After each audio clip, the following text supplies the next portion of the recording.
the Bangladesh Forum and the guests from Bangladesh who have been invited to present their points here would go through some kind of an editing process and develop the recommendations further.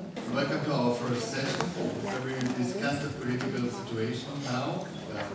We start with a report from Distilling some kind of findings and recommendations out of the different inputs that we have discussed. The process started with the 7 working. To cater to the needs of the people, democratic tools have to be brought to the people in decision making, which affects their lives in one hand and move into 3 rooms that will take a break.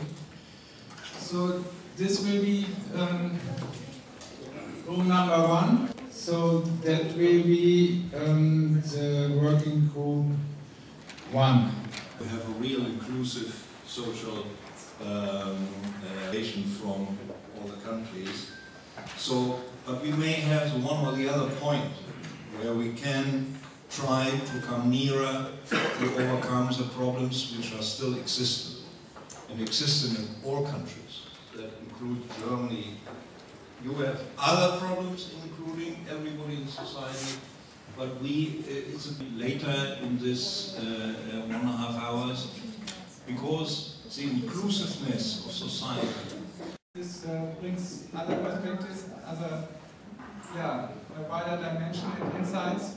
So now we get feedback on our proposals or recommendations from Stefan. Which means of the recommendations that have been made by the working groups addressed to local civil society, NGO level, international civil society, and international organizations and development partners and government, I can only take those recommendations that are addressed to the development partners, and certainly I cannot speak for them in committing other development partners, but I can not even commit the European Union, but I can try to explain how we see things.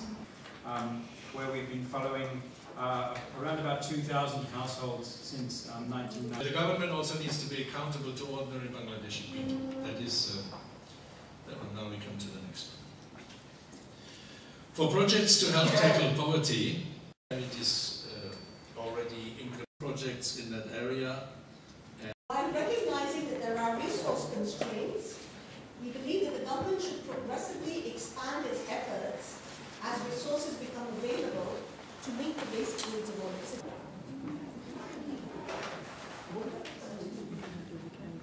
By Bangladeshi civil society, which can have an interlinked relationship with international civil society, government of Bangladesh, and development partners.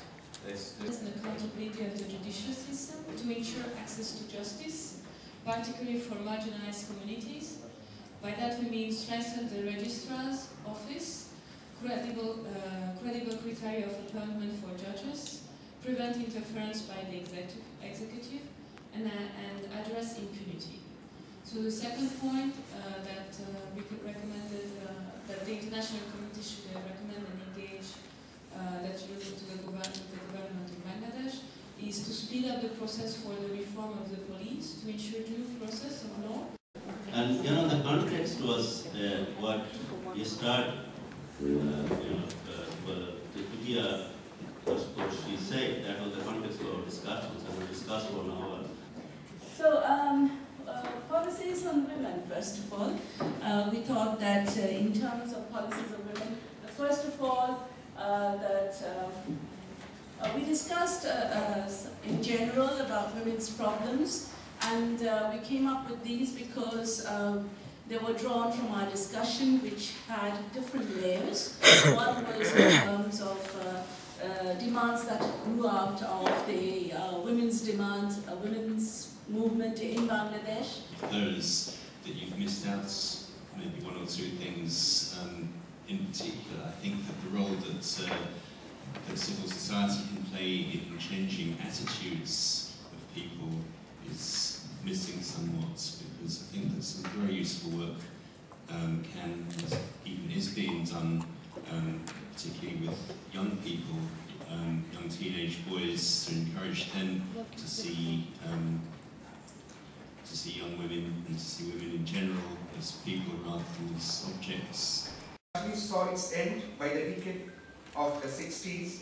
Citizens of the newly independent states still of protecting the rights of the marginalized groups of citizens like Roma and those of immigrant background. Within this context, the creation of my country, Bangladesh.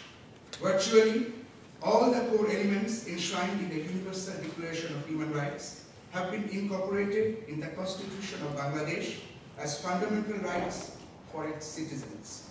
Bangladesh is rightly called not just a republic, but a people's republic. In comparison with many other developing countries, Bangladesh is largely an egalitarian society, which is less afflicted by vestiges of feudalism or caste system. Moreover, soon after liberation in 1971, Bangladesh government reformed the elitist administration with a target to make it pro-people, suitable to serve the people better. Bangladesh remains one of the largest democracies in the world with independent judiciary, free press and a vibrant civil society. Bangladesh is the home to few of the... At the same time, Bangladesh is also a good example of peaceful coexistence of people belonging to different faiths and ethnicities.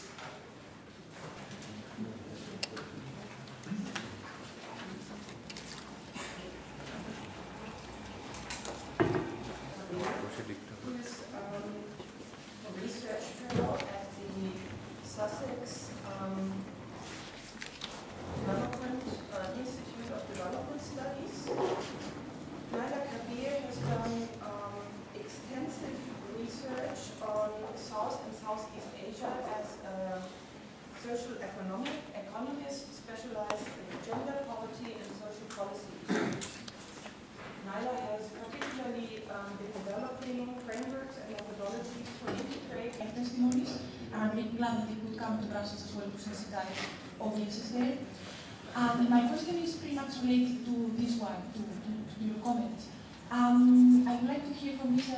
Bablu, to what extent the committee has been using all the means for social mobilizations that we have been discussing during these last 2 days, like using blogs for opening participatory spaces, for example, or using the legal system to challenge the decision to be the mine, for example, or contacting other civil society groups affected by extractive industries or corporate social responsibility platforms such as the Extractive Industries Transparency Initiative and others, or trying to sensitize the shareholders of the Asian energy companies.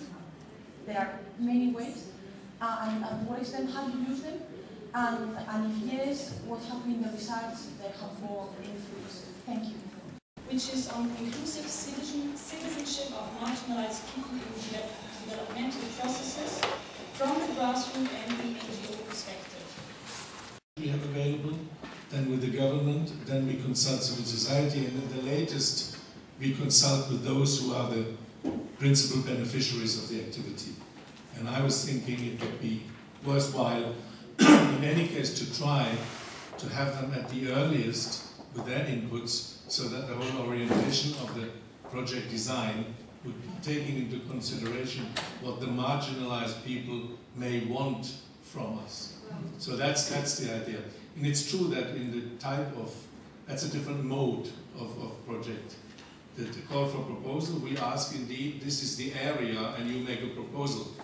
But that's not necessarily coming from the marginalized people. It's from those who interpret the needs of marginalized people. Because somebody who is proposing a project for a call for proposals is not the one who is in need. They are trying to speak for them, and they maybe do this or not. But involving the concerned last beneficiary at the earliest stage means to really consider what is needed by the most needy and what do they want us to do.